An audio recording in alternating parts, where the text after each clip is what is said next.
निर्माण करें, शंकर के शिवलिंग को जब बनाए तो सबसे पहले कैसे बनाए, उस तक का विधान शिव महापुराण में और लिंग पुराण में कहा गया। महाराज कहा क्यारे की मिट्टी हो, क्यारा मतलब समझिएगा जिस मिट्टी पर कोई गंदगी ना करी गई हो, ऐसी जगह का कोई भाग मिट्टी का लाया जाए जहां कोई गंदगी ना करे। शिव महापुराण की कथा कहती है। देखो पिछले वर्ष के लॉकडाउन से लेकर अभी तक की जो कथाएं आप लोग सुने हैं उसमें शिवलिंग मट्टी का किस तरह से बनाया जाए और कैसी मट्टी हो और उसमें पानी कैसा मिलाया जाए, कैसा शिवलिंग तैयार करा जाए, उसका विधान वर्णन नहीं कर पाए, परंतु आज कथा निकली है तो उसको सुन लो। क्यारे की मिट्टी, क्यारे की मिट्टी मतलब जिस मिट्टी पर कोई गंदगी ना करी गई हो ऐसी जगह की मिट्टी को लेकर जाए और मिट्टी को लाने के बाद थोड़ा पानी का सींचन कर दें, अर्थात घर में लाएं तो उससे पहले मिट्टी को पवित्र करें। अपने घर में गंगा जल रखा हो, यमुना जल रखा हो, सरयू जी का जल रखा हो, उससे मिट्टी का सींचन कर दें। मान लो अगर ये जल नहीं भी है तो जल के अंदर थोड़ा सा इत्र डालकर मिट्टी का सींचन करें। अगर इत्र भी नहीं है तो जल के अंदर थोड़ा सा दूध डालकर मिट्टी का सींचन करें। दूध भी नहीं है तो एक बेलपत्री जल के अंदर डालकर उस पानी का सींचन करें। बेलपत्र भी नहीं है, पीपल का पत्ता डालकर उसका सींचन कर दें। पर मिट्टी पर घर में लाते से ही, ये नहीं कि मिट्टी आज लाए और तुमको शिवलिंग कल बनाना है तो मिट्टी अगर 1 दिन पहले लाए हो, 2 दिन पहले लाए हो, 4 दिन पहले लाए हो तो उसी दिन जल का सींचन होना चाहिए। ये नहीं कि जिस दिन बनाएंगे उस दिन सींचन होगा।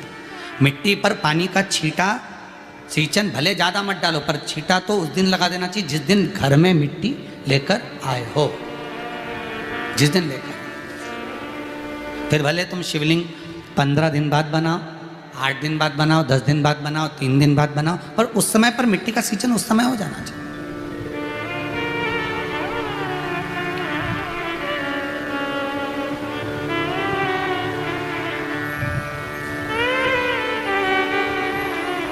फिर कहा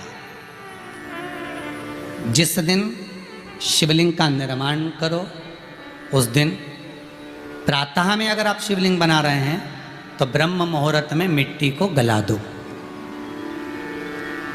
किस पानी से गलाना है उसका भी प्रमाण, उसका भी शास्त्र वर्णन करा। किस जल से गलाया जाए, शिव महापुराण की कथा कहती है अगर आपको आज शिवलिंग का निर्माण करना है, शाम को आप शिवलिंग का निर्माण कर रहे हो तो अपने पानी का जो मटका होता है, हंडा होता है, रसोई घर में जहां पानी भर कर रखते हो उसके नजदीक में एक कलश जिसमें अलग से ताजा जल भरा जाए और उस पर प्लेट ढकी हो और उस पर एक चावल का दाना रखा हो, उस जल को लेकर आओ। थोड़ी देर रखा रहे, आधा घंटा, 2 घंटा, 3 घंटा, 15 मिनट, 20 मिनट, पर वो पानी वहाँ रखा होना चाहिए। रसोई घर में अन्नपूर्णा का निवास होता है, परिंदे के पास पितरों का निवास होता है। अन्नपूर्णा, पित्र सब रसोई घर के भीतर विराजमान होते हैं। शास्त्र कहता है 33 कोटि देवता एक समय के लिए, एक क्षण के लिए हमारे रसोई घर में प्रवेश करते हैं। इसलिए रसोई घर को तुम पूरे घर को स्वच्छ रखो ना रखो, पूरे घर को तुम साफ रखो ना रखो, पर रसोई घर एकदम क्लीन होना चाहिए, साफ होना चाहिए, स्वच्छ होना चाहिए। आज के ज़माने में तो खैर गया, पर पहले जब मिट्टी के चूल्हे होते थे, जब चूल्हा बंद होता था तो उसको गीला कर कर, गोबर को या पानी में उसको गीला कर कर, एक कपड़े को गीला कर कर पूरे चौके को, रसोई घर को पोंछा जाता था। मिट्टी का होता था वो, तो भी उसको पोता लगाते थे, पोंछते थे।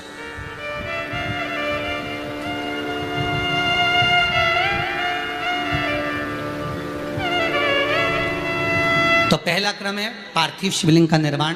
सावन के महीने में अगर आप शिवलिंग बनाते हैं, सोमवार को शिवलिंग बनाते हैं, तो नियम ध्यान रखिएगा महाराज, लिंग पुराण से है ये, इसका नियम ध्यान रखिए। क्या करना है, मिट्टी को लाना है, जल का छींटा देना, छींटा जरूर देना, घर में लेकर आए और जल का छींटा होना जरूरी है। 2 दिन तक, 3 दिन तक मिट्टी रखी हुई है और उसके बाद अगर आपने पानी का छींटा नहीं दिया है और आपने डायरेक्ट मिट्टी को गला दिया और उसके बाद बनाया तो उसका कोई प्रमाण नहीं है। जल का छींटा अवश्य। फिर उसको रख दें। 15 दिन बाद बनाओ, 4 दिन बाद बनाओ, 3 दिन बाद बनाओ, 2 दिन बाद बनाओ। शिवलिंग जब बनाओ तब उस मिट्टी को, जो कलश आपने रसोई घर में रखा है चावल का दाना रखकर प्लेट के ऊपर, अर्थात उस कलश का जल उस मिट्टी में थोड़ा सा डालिए। क्यों डाला जाता है उसका भी भाव वर्णन किया है। अब भविष्य पुराण, स्कंद पुराण और अग्नि पुराण, इन तीनों से ले लिया गया। वर्णन किया गया जब उस कलश का जल हम डालते हैं तो उस कलश में पितरों का भाव आ जाता है, अन्नपूर्णा का भाव आ जाता है, घर में लक्ष्मी का भाव आ जाता है, संपदा का भाव आ जाता है। पूरे 24 घंटे के अंदर एक क्षण के लिए रसोई घर में 33 कोटि देवता आते हैं, तो वो देवता का सारा भाव उस कलश के अंदर आ जाता है। और वो जल जब हम उस मिट्टी में मिलाते हैं तो गंगा, यमुना, सरयू, सरस्वती, ये 33 कोटि देवता में, तो इन सब का आनंद उस जल में आ जाता है। और वो जल जब हम मिट्टी में मिलाते हैं तो मिट्टी पवित्र हो जाती है, स्वयं कैलाश अधिपति को स्वीकार करने के लायक हो जाती है, निर्मित करने के लायक हो जाती है।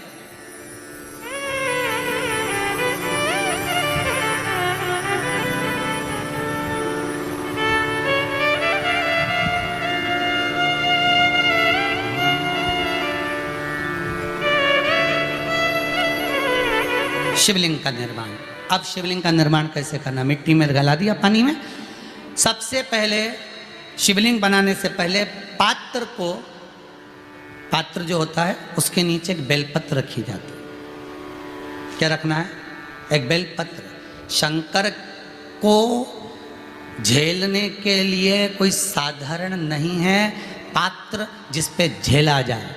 स्वयं गंगा शिव की जटा में, और आप शंकर के शिवलिंग का निर्माण कर रहे हो, कोई साधारण नहीं हो सकता। स्वयं आप विदेश्वर संहिता के अंतर्गत पढ़े कि ब्रह्मा और विष्णु, ब्रह्मा ऊपर जा रहे हैं, भगवान विष्णु नीचे जा रहे हैं, तो पता नहीं कर पा रहे कि यहाँ चरण कहां पर और शीश कहां पर है, उसको जान ही नहीं पा रहे।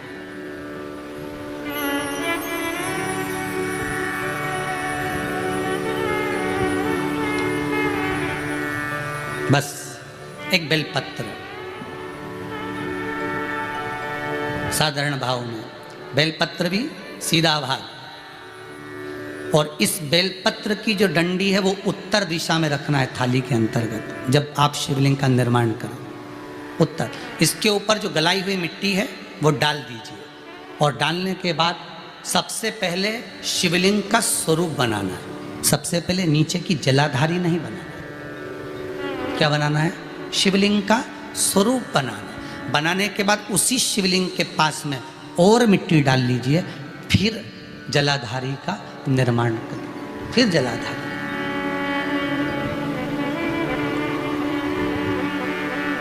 शिवलिंग जलाधारी निर्मित हो गई। शंकर जी का संपूर्ण परिवार शिवलिंग में रहता है, आपको पहले भी कहा।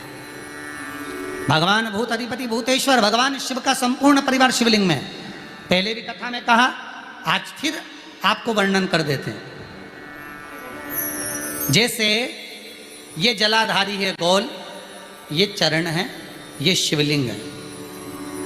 ये जो गोल भाग है जहां पर भगवान शंकर का शिवलिंग रखा है, ये पार्वती जी का हस्त कमल है। जहां से पानी नीचे गिर रहा है, इसके राइट भाग में श्री गणेश जी का स्थान, लेफ्ट भाग में श्री कार्तिकेय जी का स्थान। बीच में जो एक मोटी सी लाइन होती है जलाधारी में, वो पार्वती जी के सुंदर पुत्री अशोक सुंदरी का स्थान। शंकर जी के ऊपर जो तिकोनी रखी रहती है, उसके ऊपर से जो जल बूंद बूंद नीचे गिरता है, ये जो पानी बूंद बूंद नीचे गिरता है, या आप कलश से जल चढ़ाते हो या आप श्रृंगी से जल चढ़ाते हो, तो ये जो पानी गिर रहा है, ये शंकर भगवान की 5 पुत्रियां हैं। जया, विषहरा, शामरी बारी, दौतली और देव। ये शंकर जी की 5 बेटियां, 5 पुत्री।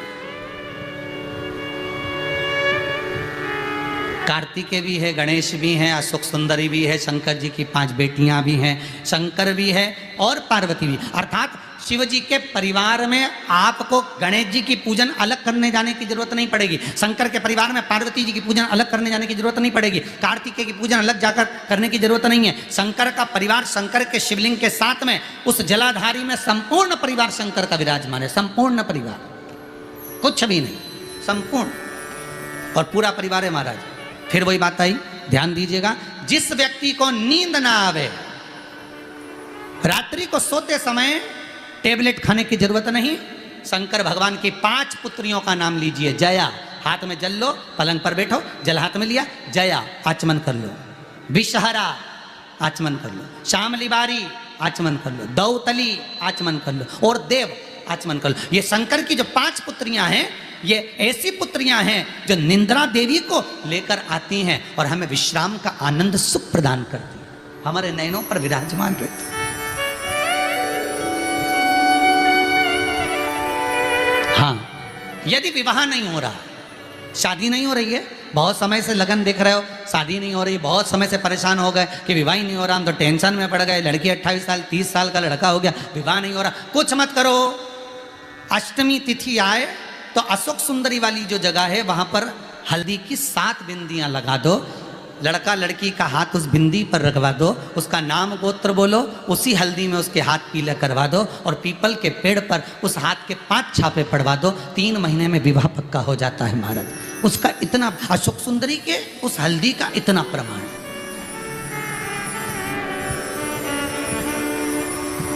3 माह के अंतर्गत विवाह नक्की हो जाता है।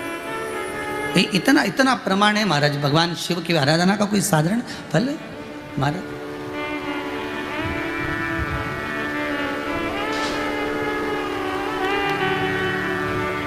निर्मित करा शिवलिंग। एक बार सब जितने भी टीवी पर बैठे हैं, सम्मुख में कथा सुन रहे हैं,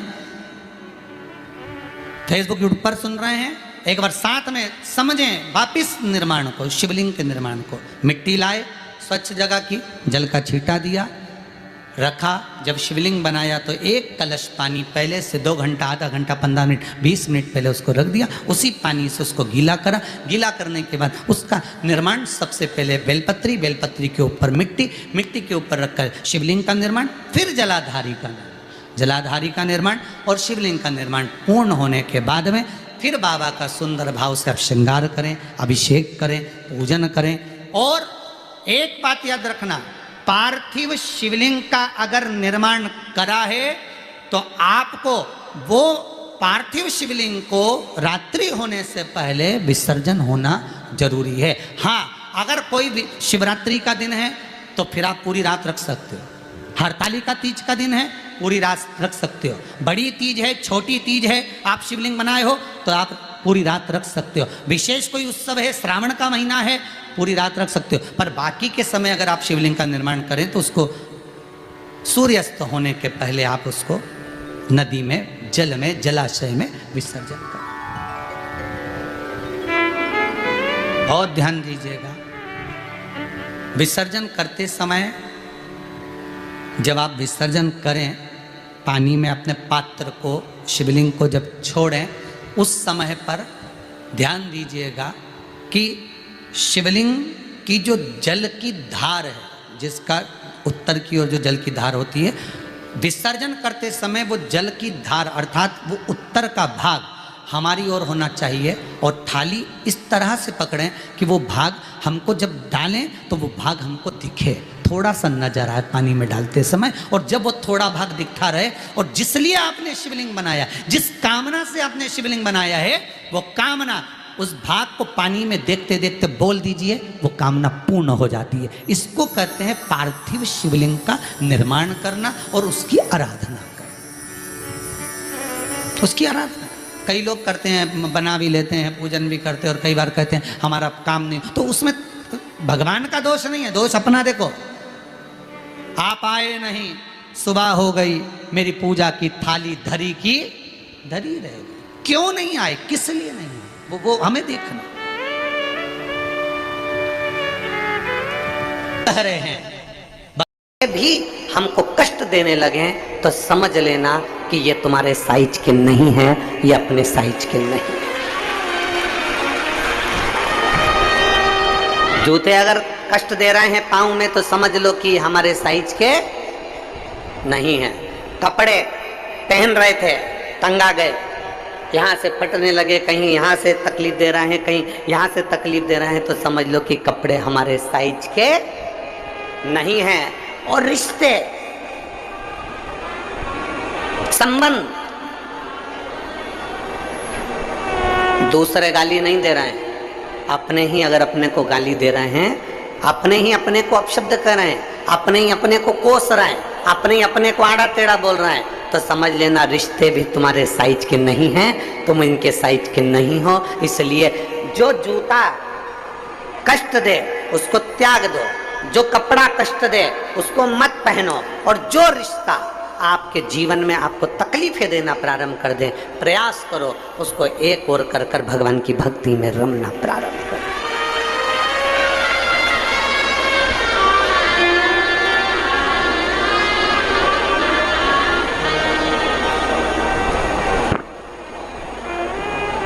कमाई किसने करी? आपने। मेहनत किसने करी? आपने। मेहनत आपने करी है, कमाई आपने करी है, परिश्रम आपने करा है, दिन रात पसीना आपने बहाया, दिन रात मेहनत में आप लगे रहे, दिन रात मेहनत में आप लगे रहे, दिन रात तुमने एक कर दिया। दुनिया के लोगों को भले लगा कि पैसा कमाना सरल है, पर आपने पूरी जिंदगी कमाया तो आपको मालूम है कि कितनी मेहनत करी है।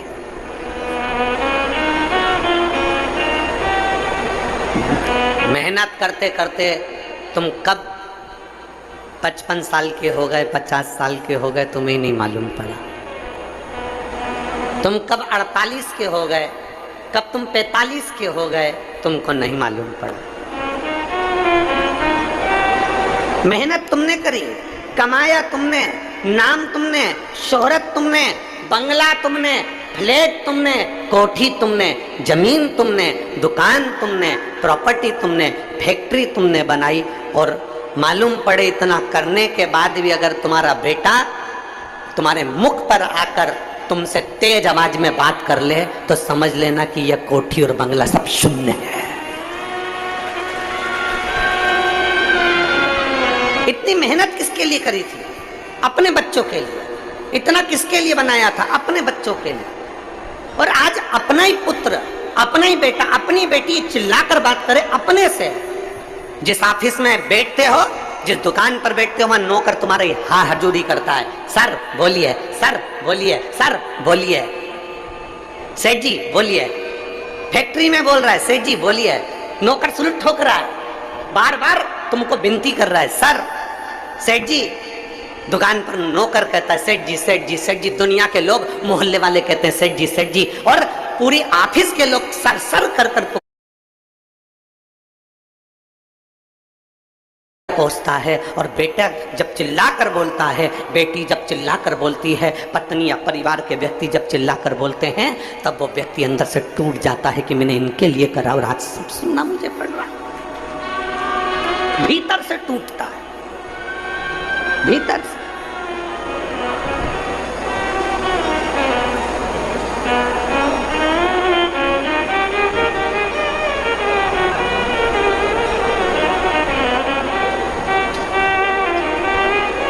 खूब पढ़ाओ बच्चों को।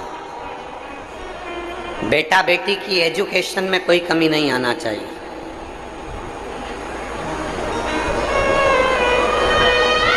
बच्चों की पढ़ाई में कोई कमी नहीं आना चाहिए। अपने बच्चों को, अपने बेटा बेटी को खूब पढ़ाओ, खूब एजुकेशन दीजिए, अच्छी ट्यूशन दीजिए, अच्छा पढ़ाइए। पर अपने बेटा बेटी को पढ़ाते पढ़ाते साथ में उसको शिव महापुराण की कथा भी सुनाइए, जिससे बच्चों के अंदर के संस्कार कम ना हो जाएं, वो संस्कारवान बने रहे। पढ़ाओ इतना, तुम्हारी सामर्थ्यता से ज्यादा पढ़ाओ। बच्चा अगर पढ़ना चाहता है तो उसको खूब पढ़ाओ, जितना पढ़ा सकते पढ़ाओ।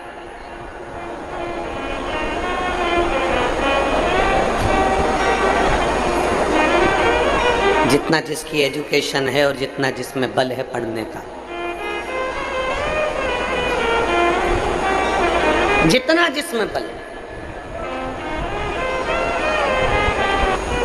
दुनिया को अमृत देकर विष पीने वाले शिव,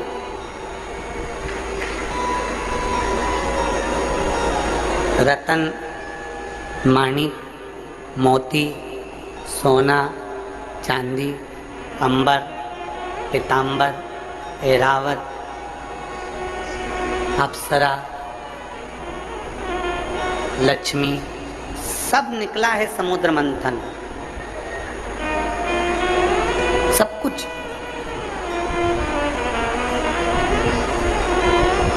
समुद्र मंथन में सब कुछ निकला, अमृत भी निकला, पर इन सब चीज निकलने के पहले अगर कुछ निकला है तो विष निकला। गौ माता पहले, फिर उसके बाद विष। सब कुछ निकला पर पहले विष निकला।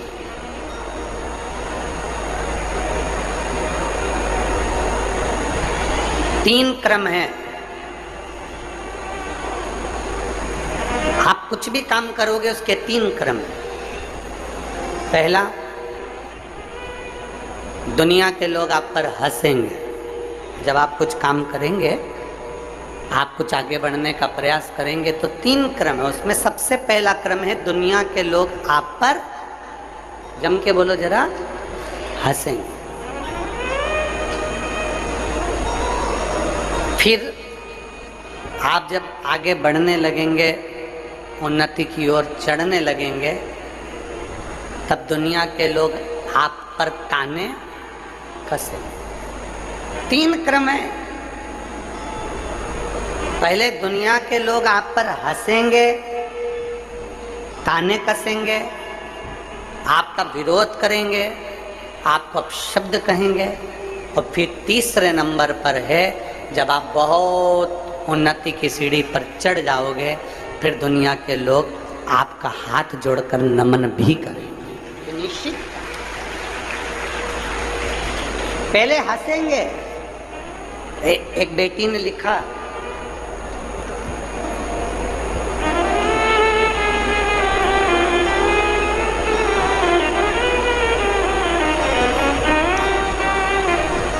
आयुषी शर्मा, कहीं बैठी हैं आयुषी? आप ही बेटा, आ जाओ, एक बेलपत्र ले जाना। आयुषी शर्मा भिलाई नगर की हूं। आपके कहने पर दिन रात मेहनत करती हूँ गुरुदेव, खूब पढ़ाई करती हूँ, पर मैंने सीए का एग्जाम दिया, फाइनल में परीक्षा में पास नहीं, 2-3 नंबर से रह जाती थी। मेरी मम्मी ने कहा क्यों डरती है? सियोर वाला महाराज कहता है कि चौगनी मेहनत करो, फिर बेलपत्र पर शहद लगाकर शिव जी को समर्पित करो, शिव मंदिर जाया करो, शंकर से अपने दिल की बात कहा करो। मेरी मम्मी के कहने पर मैंने शंकर के मंदिर में जाना चालू करा। मेहनत जो अभी तक करी थी उससे चौगनी मेहनत करी, क्योंकि मैं कई बार 2 नंबर से 3 नंबर से रह जाती थी, मेरा सीए कंप्लीट नहीं हो रहा। पर गुरुजी आपके शब्द हमको बल देते हैं, आपके शब्द हमको एनर्जी देते हैं। हमने इतनी मेहनत करी, और मेरी मम्मी ने बोला अब की बार जाए ना तो बेलपत्र पर शहद लगाकर शिव जी को चढ़ाकर, बेलपत्र पर शहद लगाकर पूजन करके प्रार्थना कर कर परीक्षा के लिए जा। मेहनत कर कर बेलपत्र लगाकर बाबा को गई, और बाबा का नाम जपते जपते श्री, मेरे मोबाइल पर मैसेज आया और मैंने देखा तो मुझे मालूम पड़ा कि मैं सीए बन गई। गुरुजी मैं धन्यवाद देने के लिए, धन्यवाद। एक लाइन अच्छी लिखी है इस बेटी ने, मुझे भरोसा नहीं था। क्या शिव भी ऐसा दे सकता है? क्या शंकर दे सकता है? और मेरा बेटियों से निवेदन है, बेटों से निवेदन है, शिव ने तो दिया है पर साथ में आपकी मेहनत भी रंग लाई है। जो आप चौगनी मेहनत करते हो ना, ये मेहनत आपको ऊर्जा प्रदान करती है, तब जाकर आप आगे बढ़ पाते हो। ऊर्जा प्रदान। अच्छा,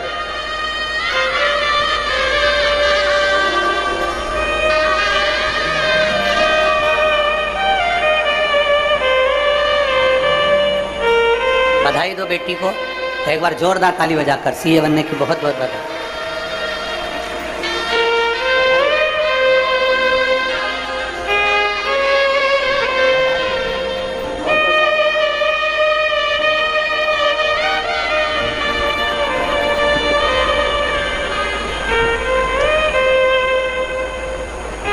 दुनिया हंसती है पहले। आप में से कई माताएं ऐसी हैं, कई भाई ऐसे हैं कि जो कई बार हमसे कह चुके, गुरुजी लोग हम पर हंसते हैं, आप पे ताना कसते हैं, आपको अपशब्द कहते हैं, आपको गालियां देते हैं, लोग आपको नहीं छोड़ते, हमको नहीं छोड़ते, हम मंदिर जाते हैं तो लोग अपशब्द कहते हैं, हम फिर कहेंगे। 3 क्रम है दुनिया के, 3 नियम दुनिया ने बनाकर रखे। पहले हंसेंगे, खूब हंसेंगे, पागल हो गया है, मूर्ख है, अकल नहीं है, शंकर जी के मंदिर जाता, झाड़ू लगाता, पोछा लगाता, इतना बड़ा पढ़ा लिखा होकर शिव जी को जल चढ़ाता, अकल मारी गई है। आज का जमाना ऐसा है क्या? अरे आज के जमाने को अगर कहेंगे तो लोगों को फिर काली मिर्ची लग जाती है सियोर वाले महाराज के मुख से। आज का जमाना ऐसा है, आज के जमाने को कहेंगे तो लोगों को बहुत बुरा लगता है। बड़ा विचित्र जमाना चल रहा है। बाप बाकर पकड़कर चल रहा है और बेटा कुत्ते की सांकल पकड़कर चल रहा है। आज का अगर हम कहेंगे ना तो फिर लोगों को काली मिर्ची लगती है बहुत भयंकर, और फिर कहते हैं सियोर वाला महाराज बहुत गड़बड़ बोलता है। फिर दुनिया के लोग हिल जाते हैं, फिर उनको बोलना पड़ता है कि सियोर वाला महाराज बोला। और जब बाबा बोलता है तो सब डोलता है। फिर पूरे व्हाट्सएप, पूरा फेसबुक, पूरा इंस्टाग्राम उसी से भरा रहता है कि सच बोल गया, अब सच को दबाएं कैसे, और कितना दबाया गया सच को। जरा विचार करिएगा, आपके पास में भी वेद पुराण कभी पढ़ना उस प्रसंग को, सच को कितना दबाया गया, फिर डोलते। बड़ा विचित्र जमाना चल रहा है। घर का बाप वाकर पकड़कर चल रहा है और बेटा कुत्ते की सांकल पकड़कर चल रहा है, और सांकल पकड़ने में भी उसको गौरव महसूस हो रहा है, मेरे बराबर कोई वीआईपी नहीं है। अब उसको कौन समझाए? हमारे शास्त्र कहते हैं कि सुबेरे सुबेरे वेद और पुराण के पीछे चलो, पर इनको कौन समझाए? ये भाग्य लिखा के लेके आए हैं कि तुम्हारे बच्चों को छीछी कोई माता कराएगी और तुम कुत्ते को छीछी कराओगे सुबेरे सुबेरे सांकल पकड़कर। तुम्हारे भाग्य में लिखा है।